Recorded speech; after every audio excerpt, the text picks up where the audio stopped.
When gunshots echoed through Lincoln Elementary, Marcus Williams didn't run away, he ran toward the danger.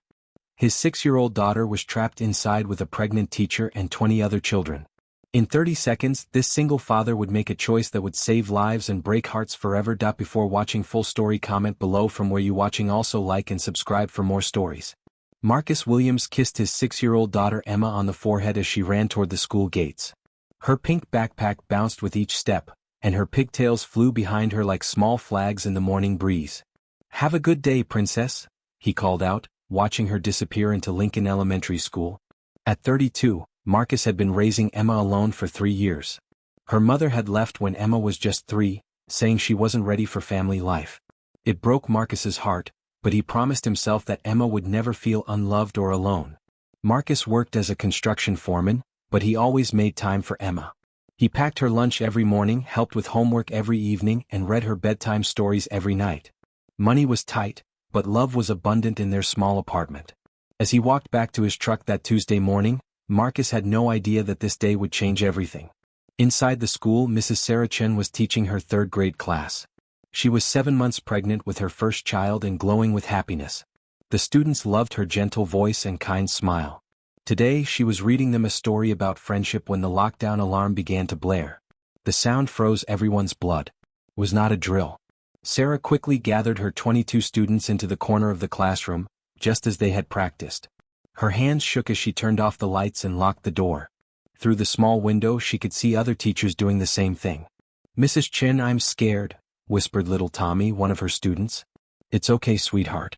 We're going to be very quiet and very brave," Sarah whispered back, even though her own heart was racing with fear.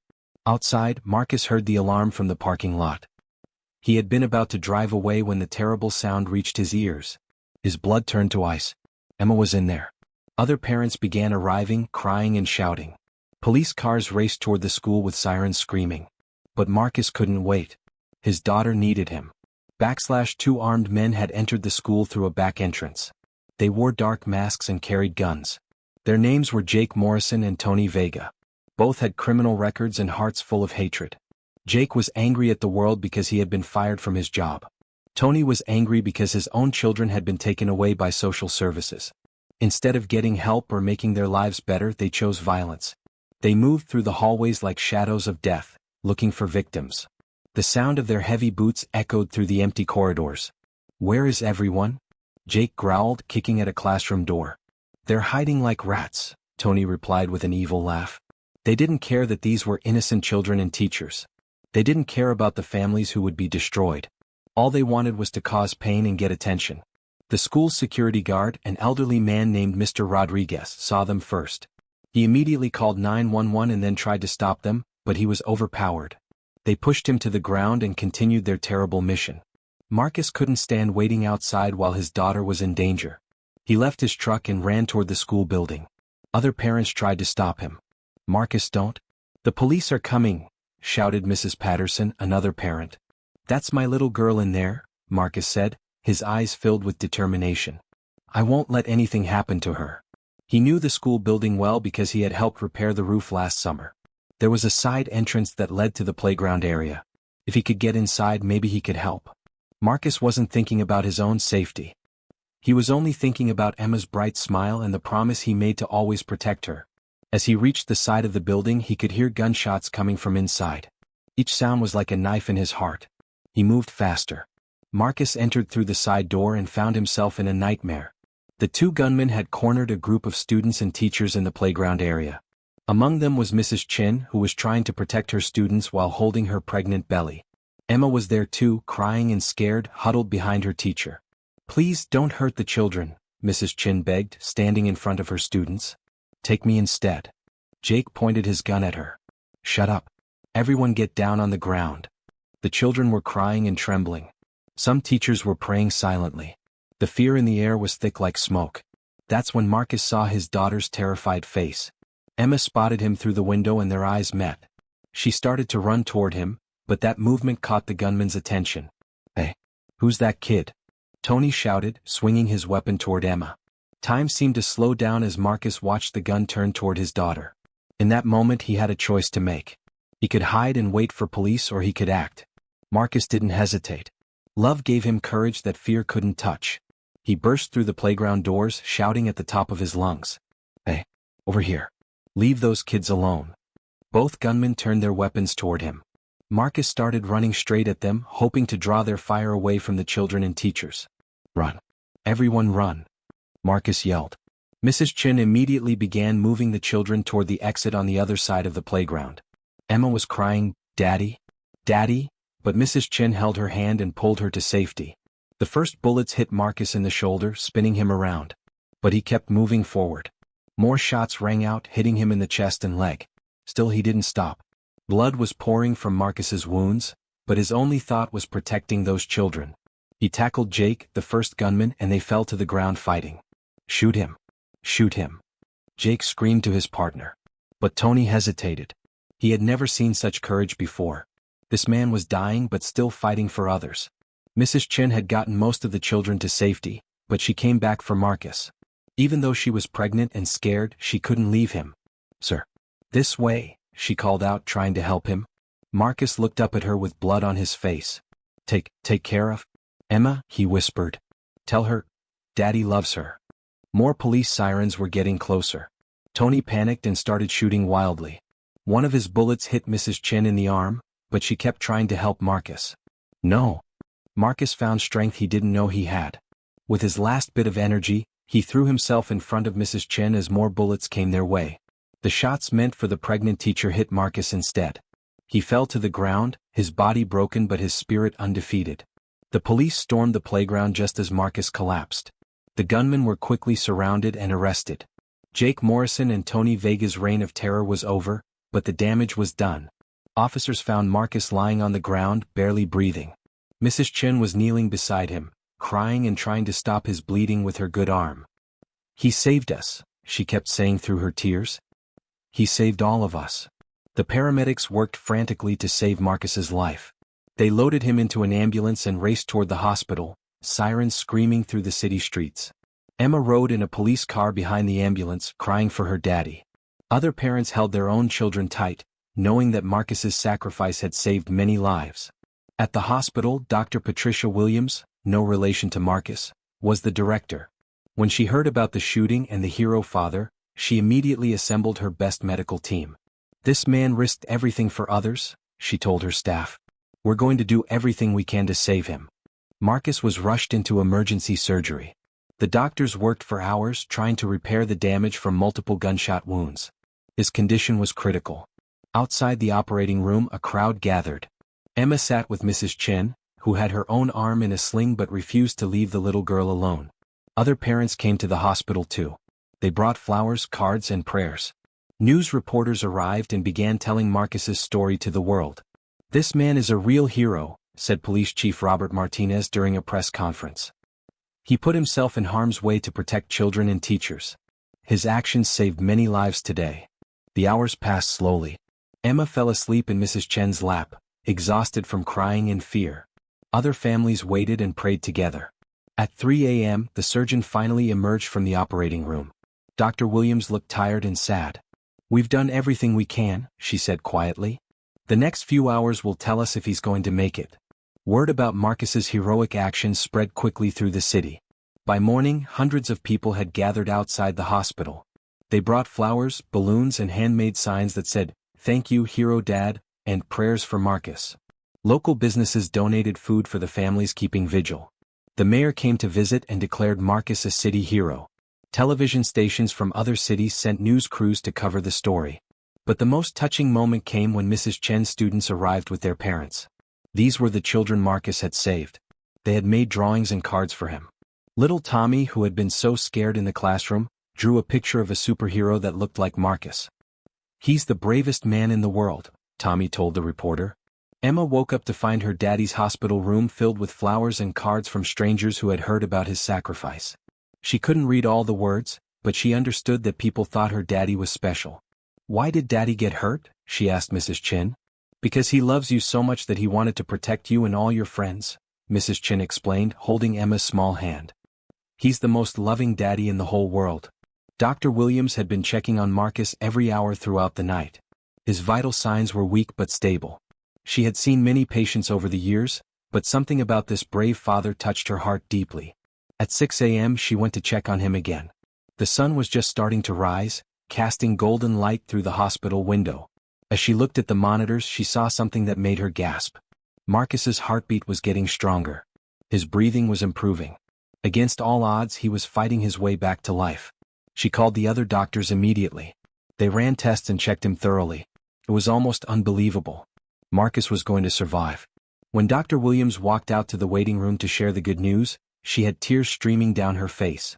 She had delivered bad news many times before, but she had never been so happy to deliver good news. "He's going to make it," she announced to the crowd. "Marcus is going to live." The waiting room erupted in cheers and tears of joy. Emma jumped up and down, clapping her hands. Mrs. Chin hugged her students.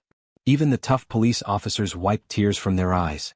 While Marcus was recovering, Jake Morrison and Tony Vega were in jail, waiting for their trial.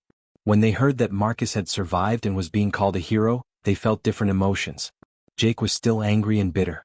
He refused to admit he was wrong. "I don't care about that guy," he told his lawyer. He was stupid for getting involved. But Tony was different. Seeing Marcus's courage had changed something inside him. He remembered his own children who he had lost because of his bad choices. He began to understand what real love looked like.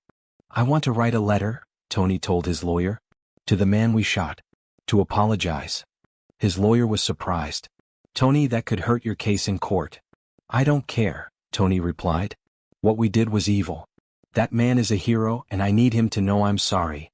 Tony wrote a long letter to Marcus, admitting his guilt and expressing deep regret. He talked about his own children and how he wished he could be a good father like Marcus. When Marcus's lawyer showed him the letter weeks later, Marcus read it quietly. Even after everything he had been through, he felt pity for Tony. "He made terrible choices," Marcus said. "But maybe there's still hope for him to change." Marcus spent 6 weeks in the hospital. During this time, his story inspired people all over the country. Donations poured in to help pay for his medical bills and to support Emma. The school district set up a fund for Marcus's family. The construction company where he worked promised to hold his job until he was ready to return. Strangers sent letters and gifts from every state. But the most important visitor was Emma. Every day after school, she came to sit by his bedside. She would tell him about her day, show him her homework, and read him stories. "When are you coming home, Daddy?" she asked every day. "Soon, Princess," Marcus would reply. "Daddy's getting stronger every day." Mrs. Chin visited often too. Her baby was healthy, despite the stress and minor injury from that terrible day. She had decided to name her son Marcus in honor of the man who saved her life. "I will tell my son about you every day," she promised Marcus. "He will know that he's named after a real hero." Slowly but surely Marcus grew stronger. The physical therapy was painful, but he worked hard because he wanted to go home to Emma. The doctors were amazed by his determination and positive attitude. 8 months after the shooting, Jake Morrison and Tony Vega went on trial. The courthouse was packed with supporters of Marcus and families of the children he had saved. Marcus testified about what happened that day. Even though it was difficult to relive those moments, he spoke clearly and honestly. "I wasn't trying to be a hero," he said from the witness stand. "I was just a father trying to protect his daughter and other people's children." Mrs. Chin also testified, describing how Marcus threw himself in front of the bullets meant for her and her unborn baby. The jury listened to hours of testimony. They saw the security camera footage of Marcus running toward danger instead of away from it. They heard from the children he saved and their grateful parents. Jake Morrison was found guilty on all charges and sentenced to life in prison without parole. He showed no remorse and was led away in handcuffs, still angry at the world. Tony Vega was also found guilty, but his genuine remorse and cooperation with investigators earned him a lighter sentence. He would spend 25 years in prison, but he would have a chance for parole if he continued to show change. Before he was taken away, Tony asked to speak to Marcus one more time. "I know you have no reason to forgive me," Tony said, tears in his eyes. "But I want you to know that your courage changed my heart. I'm going to spend every day in prison trying to become a better man." Marcus looked at him for a long moment. "I hope you do," he said simply. "We all deserve a chance to change." A year after the shooting, Marcus was fully recovered and back to work. But his life had changed in many ways. He had received job offers from across the country, book deals, and movie offers. However, he turned them all down because he didn't want to exploit his experience for money. Instead, he started a foundation to help single parents and to improve school security. He spoke at conferences about courage and sacrifice, always emphasizing that ordinary people can do extraordinary things when they act from love. Emma had grown taller and stronger too.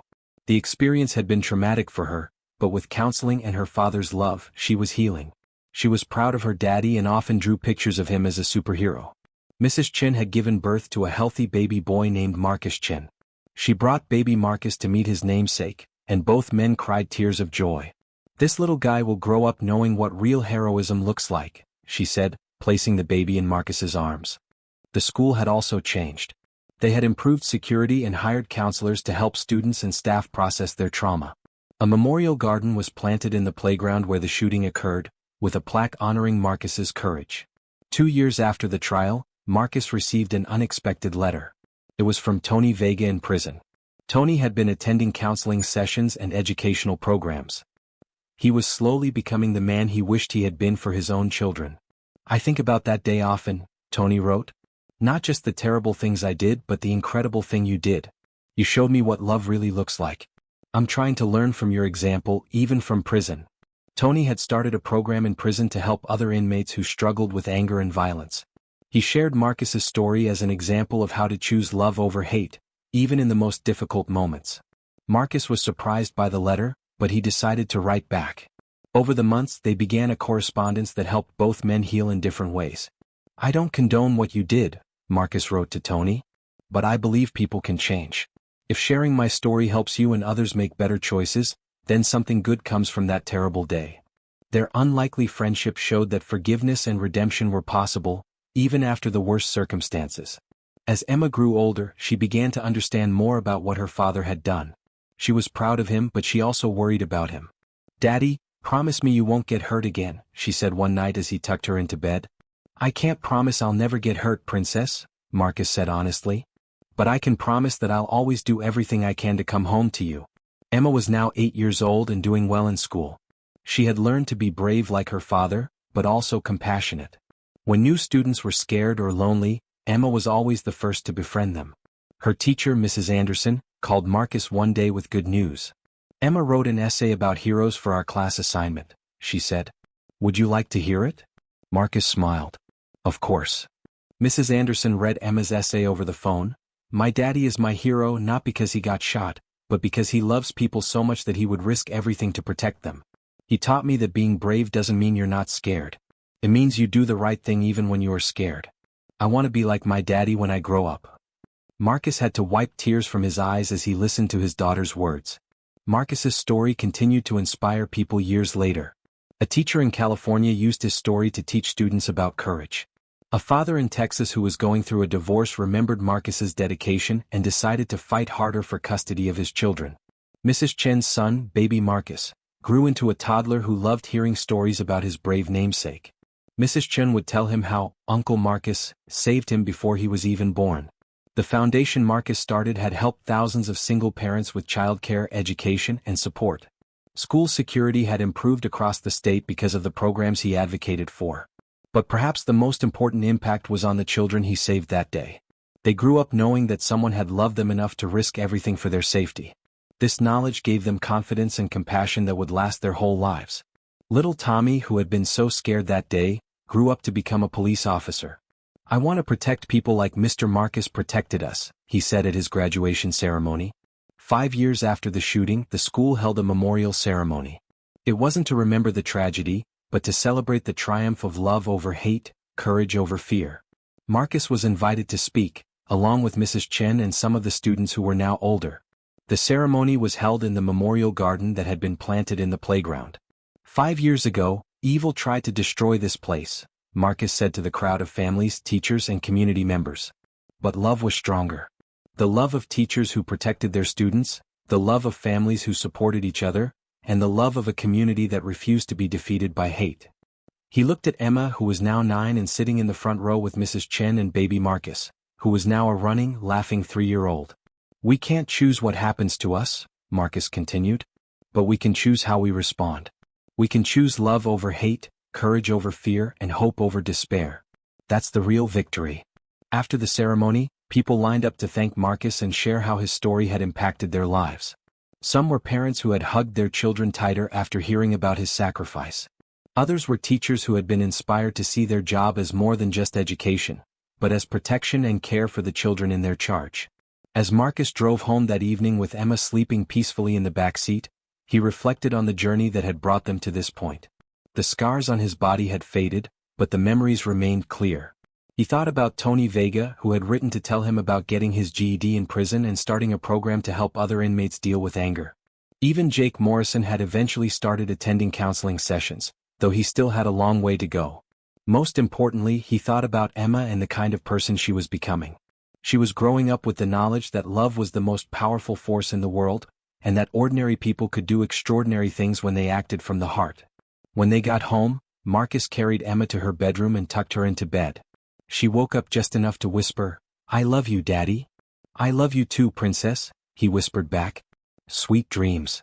As he turned off her light and closed her door, Marcus smiled. Tomorrow would bring new challenges and new opportunities to show love and courage. He was ready for whatever came next, because he had learned that love really could conquer all. The story of the single dad who took bullets to save a pregnant teacher had become more than just a news story. It had become a reminder that heroes aren't born. They're made in moments when love demands action, when courage overcomes fear, and when ordinary people choose to do extraordinary things. And in a small apartment across town, Emma Williams slept peacefully, dreaming of her hero daddy and the bright future that lay ahead of them both.